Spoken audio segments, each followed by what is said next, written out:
Hi friends, I am doctor Rajendran, CMO Deepam hospital. ഞാനിന്നിവിടെ പറയാൻ പോകുന്നത് അപ്പൻഡിസൈറ്റിസ്. അപ്പോൾ അപ്പൻഡിസൈറ്റിസ് എന്ന് പറഞ്ഞാൽ അപ്പൻഡിക്സിന് വരുന്ന ഇൻഫെക്ഷനാണ്. അപ്പോൾ നമ്മൾ അതിനു മുമ്പായിട്ട് എന്താണ് ഈ അപ്പൻഡിക്സ് എന്ന് ഒന്നറിഞ്ഞിരിക്കുന്നത് നല്ലതായിരിക്കും. അപ്പോൾ അപ്പൻഡിക്സ് എന്താണെന്ന് നമുക്ക് ഈ ചെറിയ പടം എന്ന് പറഞ്ഞു കഴിഞ്ഞാൽ ഇത് വൻകുടലാണെന്ന് സങ്കല്പിക്കുക. ഈ വൻകുടലിൻ്റെ ഈ ഭാഗത്ത് ചെറുകുടൽ വന്നു ചേരുന്നു. അപ്പോൾ ഈ ഒരു തടിച്ച ഭാഗത്തിന് പറയുന്നത് സീക്കം എന്നാണ്. ഈ സീക്കത്തിൻ്റെ ഈ ഭാഗത്തായിട്ട് കാണുന്ന ഒരു വിരലിൻ്റെ ഷേപ്പിലുള്ള ചെറുവിരലിൻ്റെ ഷേപ്പിലുള്ള ഒരു ഓർഗനാണ് അപ്പൻഡിക്സ്. ഈ അപ്പൻഡിക്സ് യഥാർത്ഥത്തിൽ ഒരു ശരീരത്തിനൊരു ആവശ്യമുള്ളൊരു ഓർഗനൊന്നും അല്ല. അത് നമ്മൾ അപ്പൻഡിസെക്ടമി ചെയ്ത് കളഞ്ഞാലും നമുക്കൊന്നും സംഭവിക്കാൻ പോകുന്നില്ല. അപ്പോൾ ഈ വൻകുടലിൻ്റെ ഈ തടിച്ച ഭാഗത്തിനാണ് സീക്കം എന്ന് പറയുന്നത്. ഇത് ഈ വിരൽ പോലെ നിൽക്കുന്നത് അപ്പൻഡിക്സ്. അപ്പോൾ ഈ ഓർഗന് വരുന്ന ഇൻഫെക്ഷനാണ് അപ്പൻഡിസൈറ്റിസ് എന്ന് പറയുന്നത്. അപ്പോൾ ഈ അപ്പൻഡിക്സ് ഈ വിരൽ പോലെ ഇരിക്കുന്ന അതിൻ്റെ അകത്തൊരു ചെറിയ ല്യൂമനുണ്ട്. അപ്പോൾ അത് കുഴൽ പോലെ കുഴലാണ്, അതിൻ്റെ അകത്തൊരു ചെറിയ ല്യൂമനുണ്ട്. അപ്പോൾ ഈ എന്താണ് അപ്പൻഡിസൈറ്റിസ് വരാനുള്ള കാരണം? ഈ ല്യൂമൻ ചിലപ്പോൾ പല കാരണങ്ങളാലും അടഞ്ഞു പോകും. ഉദാഹരണത്തിന് എന്തെങ്കിലും ഒരു ഫോറിൻ ബോഡി, ഒരു കടുക് മണിയായാലും മതി. അപ്പൻ്റെ അത്രയും നാരോ ല്യൂമനാണ് അതിൻ്റെ അകത്ത്.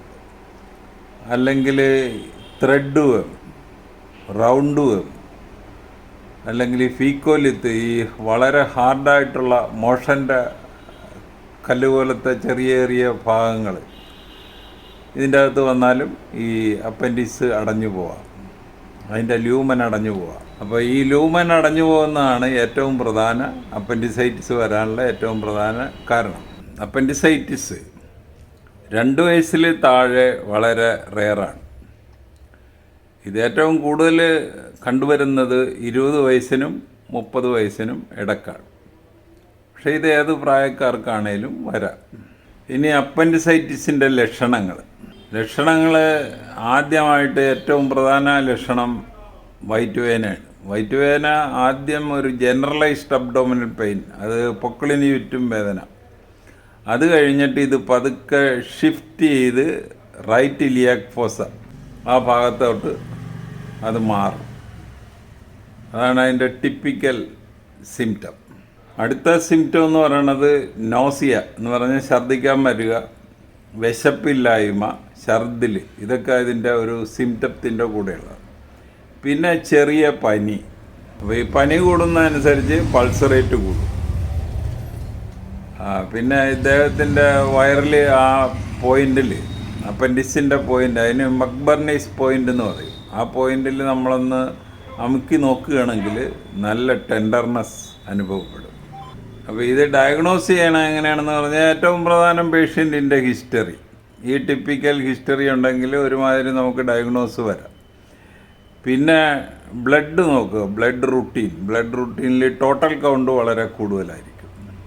അതുപോലെ തന്നെ ESR, CRP ഇതൊക്കെ ഇച്ചിരി കൂടുതലായിരിക്കും. അതുപോലെ USG അബ്ഡോമൻ ഒന്ന് സ്കാൻ ചെയ്ത് നോക്കുക. പിന്നെ എന്തെങ്കിലും സംശയമുണ്ട്, ഇപ്പോൾ പേഷ്യൻറ്റിൻ്റെ സിംറ്റംസ് അതുപോലെ ഡോക്ടർ പരിശോധിച്ചതും ഒക്കെ ആയിട്ട് ഒന്ന് കോറിലേറ്റ് ചെയ്യാൻ പറ്റുന്നില്ല എങ്കിൽ ചിലപ്പോൾ കുറച്ചുകൂടെ അഡ്വാൻസ്ഡ് ആയിട്ട് ഒരു CT സ്കാൻ എടുക്കുന്നത് നല്ലതായിരിക്കും. CT scan abdomen. ഇനി അപ്പൻഡിസൈറ്റിസിൻ്റെ ഒരു ട്രീറ്റ്മെൻറ്റ്, ഇതിൽ ട്രീറ്റ്മെൻറ്റ് എന്ന് പറയുന്നത് അപ്പൻഡിസെക്ടമിയാണ്. അത് നമ്മൾ അല്ലാതെ മെഡിക്കൽ മാനേജ്മെൻറ്റ് ഒക്കെ പറയുന്നുണ്ടെങ്കിലും അതിൻ്റെ പുറകെ പോയി കഴിഞ്ഞാൽ ചിലപ്പോൾ സംഗതി വഷളാകുകയും കോംപ്ലിക്കേഷനിലോട്ടൊക്കെ പോകാൻ സാധ്യതയുണ്ട്. അപ്പോൾ ഈ അപ്പൻഡിസെക്ടമി എന്ന് പറഞ്ഞാൽ 2 തരമുണ്ട്. ഒന്ന് വയറ് തുറന്നിട്ടുള്ള ലാപ്രോട്ടമി ചെയ്തിട്ടുള്ള സർജറി, 2 ലാപ്രോസ്കോപ്പ് ഉപയോഗിച്ചുള്ള കീ ഹോൾ സർജറി. അപ്പോൾ ഈ കീ ഹോൾ സർജറി ആകുമ്പോൾ പെട്ടെന്ന് ഇദ്ദേഹത്തിന് ജോലിക്ക് പോകാനും ഒക്കെ പറ്റും. കുറേ കൂടെ സിമ്പിളാണ്. അപ്പോൾ ഇപ്പോൾ എല്ലാവരും പ്രിഫർ ചെയ്യുന്നത് ലാപ്രോസ്കോപ്പ് ഉപയോഗിച്ചുള്ള സർജറിയാണ്. ഇപ്പം മെഡിക്കൽ മാനേജ്മെൻറ്റിൻ്റെ ഒക്കെ അകത്ത് പോയി കഴിഞ്ഞാൽ ചിലപ്പോൾ ഇതൊരു കോംപ്ലിക്കേഷനിലോട്ടൊക്കെ പോയി കഴിഞ്ഞാൽ ചിലവ് നമ്മൾ പിടിക്കുന്നിടത്തൊന്നും നിൽക്കത്തില്ല, ചിലപ്പോൾ ചിലവ് വളരെ കൂടിപ്പോകും. ഇനി അപ്പൻഡിസൈറ്റിസിൻ്റെ കോംപ്ലിക്കേഷൻസ്, ഏറ്റവും പ്രധാന കോംപ്ലിക്കേഷൻ എന്ന് പറഞ്ഞു കഴിഞ്ഞാൽ പെർഫറേഷൻ ഓഫ് അപ്പൻഡിസൈറ്റിസ്.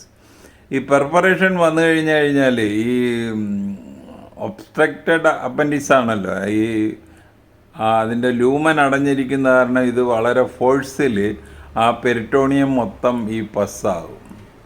അപ്പോൾ അതൊരു സീരിയസ് കണ്ടീഷനാണ്, എമർജൻസി ലാപ്രോട്ടമി ചെയ്യേണ്ടി വരുന്ന ഒരു കണ്ടീഷനാണ്. അതുപോലെ തന്നെ അടുത്ത കോംപ്ലിക്കേഷൻ എന്ന് പറയുന്നത് അപ്പൻഡിക്കുലാർ മാസ്, പിന്നെ അപ്പൻഡിക്കുലാർ ആപ്സസ്. ചിലപ്പോൾ ഇത് സെപ്റ്റിസീമിയയിലോട്ട് പോകാം, അതും ഒരു വളരെ സീരിയസ് കണ്ടീഷനാണ്. ഈ ബ്ലഡിൽ വ്യാപിക്കാം, ഈ ഇൻഫെക്ഷൻ ബ്ലഡിൽ വ്യാപിക്കുന്നതിനാണ് സെപ്റ്റിസീമിയ എന്ന് പറയുന്നത്. അപ്പോൾ ഒരു അപ്പൻഡിസൈറ്റിസിനെ പറ്റി നമ്മൾ ജനറലായിട്ട് ഇത്രയൊക്കെ പറയാനുള്ളൂ.